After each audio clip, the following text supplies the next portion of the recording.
सुप्रभात है प्यारे विद्यार्थियों। आज अपन भारत की स्थिति, अवस्थिति और विस्तार के बारे में पढ़ने जा रहे हैं। बहुत ही अच्छा इंटरेस्टिंग टॉपिक है। जो भी कंपटीशन आप दोगे आगे जा करके, उसके अंदर भी एक या दो क्वेश्चन है जरूर पूछे जाते हैं। और जो आपके 12th लेवल का जो है सिलेबस है, उसके अंदर भी एक या दो क्वेश्चन माध्यमिक शिक्षा बोर्ड के अंदर आते हैं। काफ़ी ज़्यादा रोचक ये है इसका, क्योंकि जिस देश में अपन रह रहे हैं उस देश के बारे में अपन जानकारी लेंगे। जैसे अपन बात करें तो इस प्रकार से कई ग्रंथों में, अपने पुराणों में ये लिखा हुआ है कि भाई इसके अलग अलग नामों से संबोधित किया जाता है। जैसे मान लो एक काफी बड़ा एक रोचक तथ्य है कि अपने देश का नाम क्या है वास्तविकता में, संविधान के अनुसार क्या नाम रखा गया है। कई बताएंगे हिंदुस्तान है, कई बताएंगे भारत है, कई बताएंगे इंडिया है। तो इनमें से है कौन सा वास्तविकता के अंदर?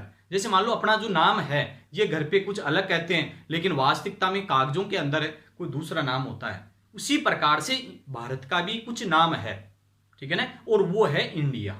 याद रखना है, भारत, इंडिया, इन नामों से ये जाना जाता है।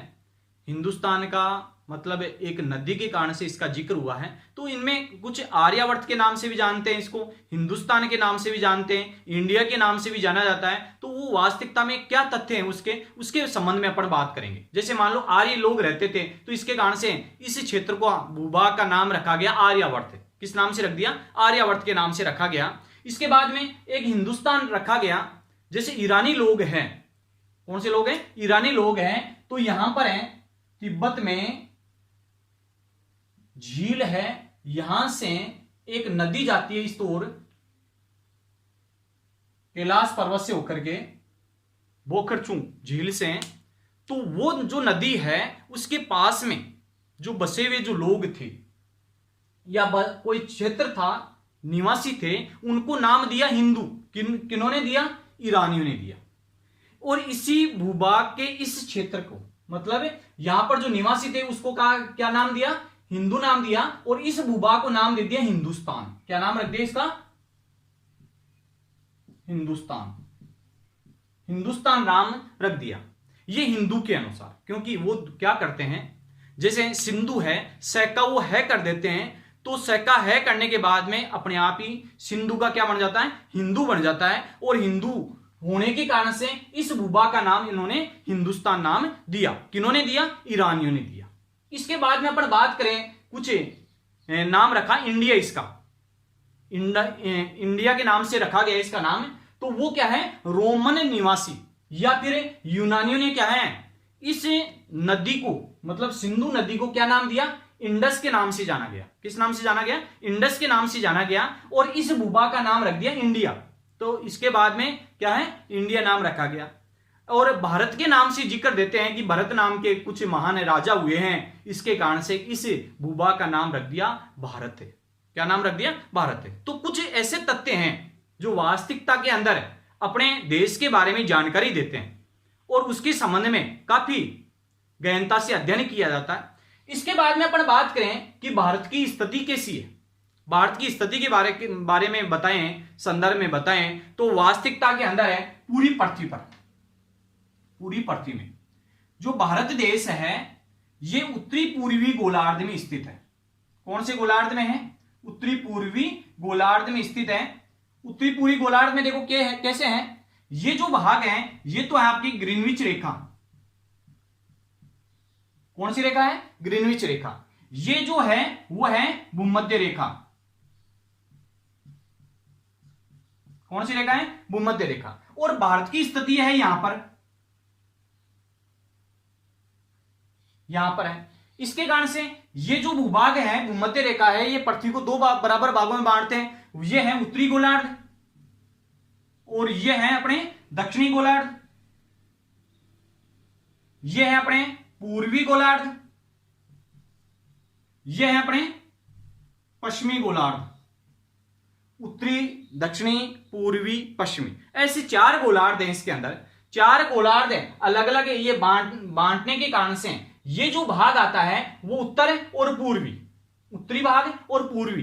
तो इसके कारण से कौन से भाग में है भारत देश? उत्तरी पूर्वी गोलार्ध में स्थित है। भारत देश कौन से गोलार्ध में? उत्तरी पूर्वी गोलार्ध में स्थित है। इसके कारण से अपन अक्षांश और देशांतर जैसे ही ज्ञात करते हैं भारत के बारे में, तो उत्तरी और पूर्वी ही उसके अंदर लिखा जाएगा। उत्तरी और पूर्वी, उत्तरी तो अक्षांश लिखा जाएगा और पूर्वी देशांतर लिखा जाएगा, ठीक है ना। तो जैसे मान लो स्थिति के बारे में देखें तो भारत की स्थिति और अवस्थिति के संदर्भ में देखा जाए तो भारत का वास्तविकता में अक्षांश और देशांतर की जो स्थिति है वो कैसी है?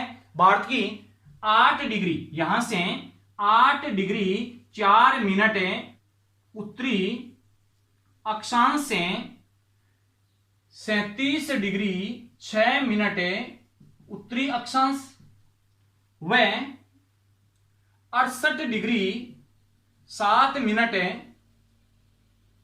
पूर्वी देशांतर से 97 डिग्री 25 मिनट पूर्वी देशांतर। मतलब क्या है इसका? अक्षांश और देशांतर क्या है? सबसे पहले इसके बारे में अपन जिक्र करेंगे कि अक्षांश है वो अलग अलग कटिबंधों को निर्धारित करने के काम में लिया जाता है। जैसे मान लो ये जो पृथ्वी का भाग है, यहां पर उष्ण कटिबंध है, इससे ऊपर जाएंगे उपोष्ण आ जाएगा, फिर शीतोष्ण आ जाएगा, फिर शीत आ जाएगा। लेकिन देशांतरों का जो भाग है, ये पृथ्वी है, ये घूर्णन क्रिया करती है। ये 23 घंटे 56 मिनट और 40 सेकंड में पूरा चक्कर लगाती है। तो जैसे ही सामने वाला भाग आएगा वहां पर सूर्य की किरणें सीधी पड़ेगी, पीछे वाला भाग है वहां पर अंधेरा रहेगा, इसके कारण से वहां रात रहेगी, सामने वाले भाग में दिन रहेगी। तो वो धीरे धीरे घूमती जब रहती है तो उसमें क्या है, प्रति देशांतर में 4 मिनट का अंतर होता है। प्रति देशांतर में सूर्य किरणें पहुंचने में कितने मिनट का अंतर रहता है? 4 मिनट का अंतर रहता है। अर्थात समय को जो निर्धारित किया जाता है वो कौन सी अक्षांश होती है या देशांतर होती है? देशांतर रेखाएं, याद रखनी है। समय का जो निर्धारण किया जाता है वो किनसे किया जाता है? देशांतरों से। तो इस प्रकार से समय का जो निर्धारण किया जाता है वो देशांतरों से किया जाता है। इसी प्रकार से भारत में भी देशांतरों का काफी महत्व है। वैसे अलग अलग समय जोन बने हुए हैं। अपने भारत में भी एक समय जोन है, टाइम जोन बना हुआ है, प्रामाणिक समय जिसको कहते हैं, वो है 82.5 डिग्री पूरी देशांतर रेखा। कौन सी है? 82.5 डिग्री पूरी देशांतर रेखा यहां से होकर के गुजर रही है और यहां से होकर के ये गुजरती है और यूपी में मिर्जापुर नामक एक स्थान है उत्तर प्रदेश में, वहां से होकर के गुजर रही है।